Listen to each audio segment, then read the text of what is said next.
अस्सलाम वालेकुम दोस्तों। पाकिस्तान टी20 के कप्तान सलमान अली आगा का एक पॉडकास्ट आया है जिस पर उन्होंने नो हैंडशेक कंट्रोवर्सी जो भारत के साथ हुई एशिया कप के अंदर उस पर कुछ बातें की हैं, एक स्टोरी रिवील की है कि उसके पहले क्या-क्या हुआ था।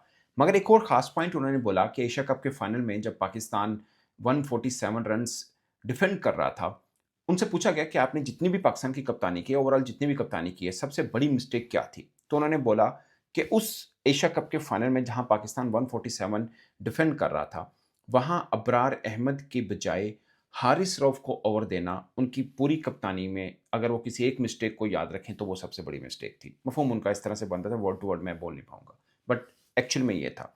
नो हैंडशेक के ऊपर भी बात की, साथ में हसन अली थे, उन्होंने भी एक बात की कि भारत पाकिस्तान के साथ खेलता ही ना अगर हाथ ही नहीं मिलाना है तो। लेकिन पहले मैं आपको इस बात पे थोड़ा-सा बता दूँ कि ये हुआ क्या था, जिसके बारे में सलमान अली आगा कह रहे हैं कि अबरार को ही ओवर देता ज़्यादा बेहतर था, हारिस रऊफ को ओवर दिया और वहाँ से मैच मतलब पाकिस्तान मैच हार गया था एक्चुअली में वो वाला। वो लेकिन वहाँ से हाथ से निकलना शुरू हो गया था मैच। उस ओवर में 17 रन्स हुए थे हारिस रऊफ को और वो क्यों कह रहे हैं सलमान अली आगा कि उनकी कप्तानी की ये सबसे बड़ी मिस्टेक थी, अबरार को कैरी करते तो बेहतर होता। मैं आपको थोड़ा-सा वो सीक्वेंस बता देता हूँ ताकि आपको बात में समझ आए। बाय द वे वो 15वां ओवर किया था हारिस रऊफ ने जिसका ज़िक्र कर रहे हैं सलमान अली आगा कि वो अबरार को देना चाहिए था बजाय इसके कि हारिस रऊफ को क्यों दिया। लेकिन मैं आपको 13वें ओवर से समझाता हूँ ताकि आपको समझ में आ जाए। 13वां ओवर किया था अबरार ने, 2 रन्स दिए थे, संजू सैमसन को आउट किया था। 13वें ओवर में 2 रन्स दिए, संजू सैमसन को आउट किया था, ठीक है? 14वां ओवर किया साइम अयूब ने, उन्हें सिर्फ 5 रन्स दिए थे।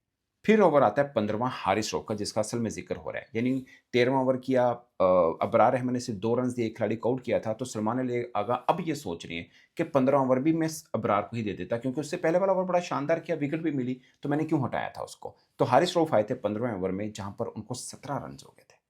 हारिस रऊफ को। फिर 16वां ओवर करने अबरार आए, उनको 11 रन्स हो गए थे। बीच में 2 ओवर का गैप पड़ गया, उनको 11 हुए। 17वां ओवर शाहीन अफरीदी करने आए, उनको 6 रन हुए थे। 18वां ओवर फिर हारिस रऊफ ने किया, उनको 13 यानी 13 रन्स हो गए थे। फिर 19वां ओवर फ़हीम अशरफ ने किया, उन्होंने दुबे को आउट भी किया था और टोटल सिर्फ 7 रन्स दिए दिए थे। फिर आखिरी ओवर में 10 रन चाहिए थे जीतने के लिए भारत को और दूसरी बॉल के ऊपर छक्का लग गया था। तिलक वर्मा ने लगाया था लेग साइड के ऊपर हारिस रऊफ को। तो ये पूरी कहानी फिर मैच पाकिस्तान हार गया था 147 कुछ ज़्यादा रन्स नहीं थे मगर उस पिच के मुताबिक ठीक थे और पाकिस्तान एक मोड़ पे लगा था यानी 83 फॉर 4 थे और 36 बॉलों के ऊपर 64 रन्स चाहिए थे जब हारिस रऊफ 15वां ओवर करने आए थे। एक दफ़ा लगा कि पाकिस्तान मैच ले जाएगा वहाँ से मगर उस एक ओवर में 17 रन्स हुए थे। कुल मिलाकर 3.4 ओवर में 50 रन्स हो गए थे हारिस रऊफ को उस दिन। तकरीबन 13 पॉइंट समथिंग इकॉनमी बनती है उस एक मैच की और बाकी किसी भी खिलाड़ी की हो इंक्लूडिंग शाहीन, फ़हीम अशरफ किसी भी बॉलर को 8 की इकॉनमी से भी रन नहीं पड़े थे। सो ये एक लुब्बे-लुबाब है। लेकिन इन सब बातों के बावजूद मैं एक बात आपको बता दूँ, उससे पिछले मैच में जो पाकिस्तान हारा था 170 प्लस रन्स करके सबसे अच्छी बॉलिंग हारिस रऊफ ने की थी। 4 ओवर में 26 रन्स देके 2 खिलाड़ियों को आउट किया था। संजू सैमसन को क्लीन बोल्ड मारा था और कप्तान सूर्य कुमार यादव को भी आउट किया था। तो सलमान अली आगा ने ये कहा कि उससे पहले वो अच्छी फ़ॉर्म में थे, तीखे बॉल कर रहे थे, ज़बरदस्त बॉलिंग कर रहे थे, तो इसलिए मैंने हारिस रऊफ को ओवर दे दिया था। बट अब मैं रियलाइज़ करता हूँ कि वो बरार को ही देना चाहिए था। लेकिन मैं आपको ये बात बता दूँ हारिस रऊफ डेथ ओवर के बारे में उनके ऊपर बहुत से लोग बातें ज़रूर करते हैं। मगर उससे पीछे वाला मैच यानी 147 जो फाइनल मैच था, उससे पीछे वाले मैच की अगर बात करें तो पाकिस्तान की तरफ से सबसे अच्छी बॉलिंग भी हारिस रऊफ ने की थी, ये भी एक है। अगरचे पहला मैच जो पाकिस्तान इंडिया का हुआ था उसमें हारिस रऊफ खेले ही नहीं थे। तो 3 मैच हुए थे एशिया कप में, तीनों पाकिस्तान हारा था। मगर बीच वाला मैच वो खेले थे जिसमें 26 रन देके 2 खिलाड़ियों को आउट किया था, बड़ा ज़बरदस्त स्पेल उन्होंने किया था। शायद इसलिए वो फाइनल में भी खेले थे और सबको उम्मीदें थी, मुझे अच्छी तरह से याद है, सब उम्मीदें थी कि हारिस रऊफ के ऊपर है जी, बहुत तेज़ बॉल डाल रहे हैं और बड़ा ज़बरदस्त बॉलिंग की है ब्ला-ब्ला। मगर अनफॉर्चुनेटली उस दिन वो ज़्यादा अच्छी बॉलिंग नहीं कर पाए थे और लोगों ने बहुत ज़्यादा सोशल मीडिया पे आकर हारिस रऊफ के खिलाफ बातें भी लिखी और सब चीज़ें हुई और उस एक मैच यानी अगर आप ओवरऑल देखें हारिस रऊफ के करियर का तो एक तो मेलबर्न वाला मैच है विराट कोहली वाला, दूसरा ये मैच जो उनके लिए सबसे बड़ा दर्द-ए-सर बना था क्योंकि पाकिस्तान मैच जीता हुआ था, वहाँ से मैच पाकिस्तान के हाथ से गया था। खैर ये थी बात वो जो सलमान आगा को आज भी लगता है कि उनकी सबसे बड़ी गलती है, अबरार को ही ओवर देना चाहिए था ना कि हारिस रऊफ को। सो ये बात हो गई। अब उन्होंने नो हैंडशेक के ऊपर बात की। सलमान आगा ने कहा कि कप्तानों की प्रेस कॉन्फ्रेंस थी, वहाँ पे हमने हैंडशेक हो गया सूर्य कुमार यादव के साथ। उसके अलावा ट्रॉफी का एक फंक्शन था, वहाँ पे भी हैंडशेक हो गया। तो मुझे तो पता ही नहीं था कि मैच में हैंडशेक नहीं होगा, लेकिन रेफरी पाइक्राफ्ट ने ये कहा कि आपने हैंडशेक नहीं करना, तो कहते हैं मैंने कहा कि अगर नहीं उन्होंने शौक तो मुझे भी हाथ मिलाने का कोई शौक नहीं है। नहीं तो ना सही, हमें क्या फ़र्क पड़ता है इससे।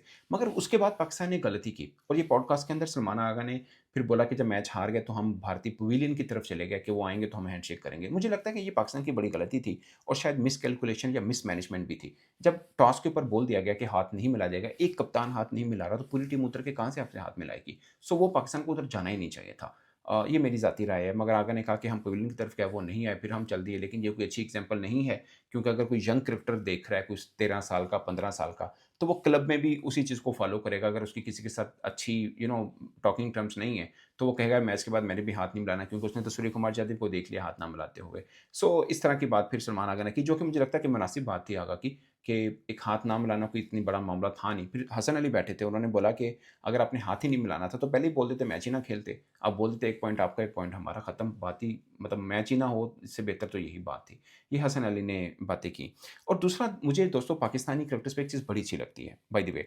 पॉडकास्ट के अंदर जो एंकर हैं हैदर, उन्होंने सवाल पूछे कि मतलब मुख्तलिफ चीज़ें पूछी कि सबसे अच्छा स्ट्रेट ड्राइव किसका है, पुल किसका, हुक किसका है। तो पाकिस्तानी हसन अली और बैठे थे सलमान आगा, उनमें से किसी ने भी ताज्जुब नहीं दिखाया। जो चीज़ फेयर बनती थी वो दी। उसमें बेशतर का नाम Indian cricketers like Virat Kohli का ज़िक्र बार-बार हुआ उसमें। पुल शॉट के ऊपर रोहित शर्मा का ज़िक्र हुआ। ऑफ कटर बॉलिंग की बात करें तो बुमराह का ज़िक्र हुआ। तो इन्होंने बड़े खुले दिल के साथ इंडियन क्रिकेटर्स की तारीफ़ भी की। ऐसा लगा कि पॉडकास्ट में ज़्यादातर इंडियन क्रिकेटर्स का ज़िक्र हो रहा है। क्योंकि सवाल ही ऐसे थे कि लाइक स्ट्रेट ड्राइव है, पुल शॉट है, फ्लिक शॉट है, किसकी अच्छी है? तो इंडियन क्रिकेटर्स सचिन तेंदुलकर, विराट कोहली और रोहित शर्मा का बार-बार ज़िक्र आता है। जब बॉलिंग की बात हुई, अगरचे ज़्यादा ज़िक्र वकार यूनुस का रहा, मगर बुमराह का ज़िक्र भी उसके अंदर हुआ। सो पॉइंट ये है कि पाकिस्तानी क्रिकेटर बड़े फेयर तरीके के साथ इन चीज़ों के ऊपर बात करते हैं। आप कभी मेरा मानना है, ये हो सकता है मैं गलत हूँ।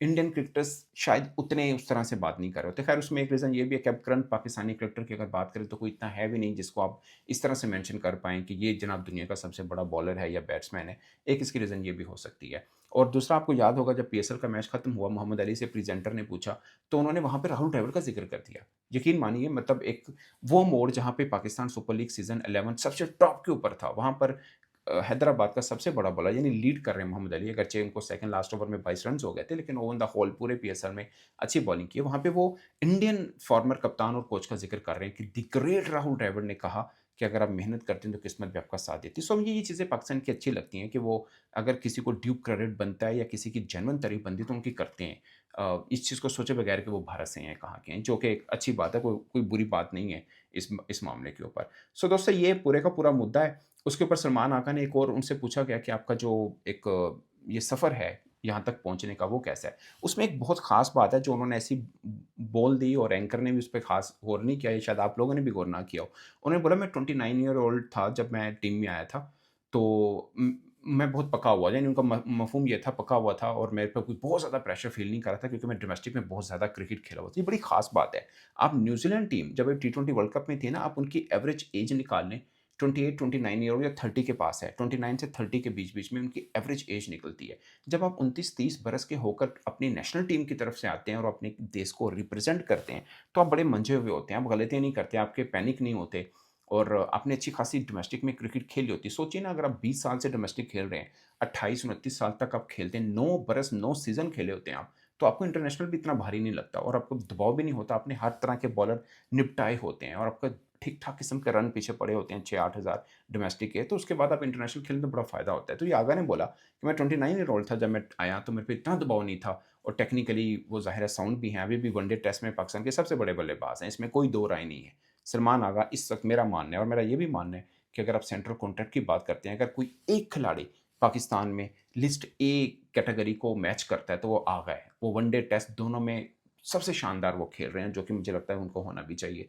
बट कोई भी शामिल नहीं है एक कैटेगरी में। अगर कोई एक बनता है तो वो सलमान आगा बनता है। नो डाउट टी20 में वो इतना अच्छा परफ़ॉर्म नहीं कर पाए, पीएसएल में भी नहीं कर पाए, इंटरनेशनल भी नहीं कर पाए, शायद वो टीम में फ़िल वक़्त तो डिज़र्व भी नहीं करते होंगे, मगर वनडे टेस्ट में वो बड़े बढ़िया किस्म के क्रिकेटर हैं और अच्छा खासा परफ़ॉर्म भी कर रहे हैं। और एक और बात उन्होंने की कि मैं जब पाकिस्तान टीम में नहीं आया था, उस वक़्त जब मैं ट्रेनिंग करता था, तो रोज़ाना 1000 बॉल खेलता था। यानी ढाई 3 घंटे, एक दोपहर का सेशन, फिर शाम का या सुबह का सेशन और शाम का सेशन, और जो स्ट्रिप थी पैड की, उसके निशान मेरे जो जो पिंडली है, उसके ऊपर पड़ जाते थे, ये आगा ने बोला। ऑफ कोर्स इतनी मेहनत की होती तभी जाके आप इंटरनेशनल खेल पाते हैं। 1000 बॉल का मतलब बहुत बड़ी बात है। मतलब थ्रो डाउन भी शामिल हैं, डेल और उसके अलावा जो नेट बॉलर हैं वो भी शामिल हैं। ज़ाहिर है उसमें इतना टाइम नहीं लगता जितने एग्जैक्टली मैच में लगता है। वो तो थ्रो डाउन है ना, 1 मिनट में काफ़ी बॉल डाल सकता है थ्रो डाउन वाला बॉलर। सो ये पूरा लुब्बे-लुबाब है।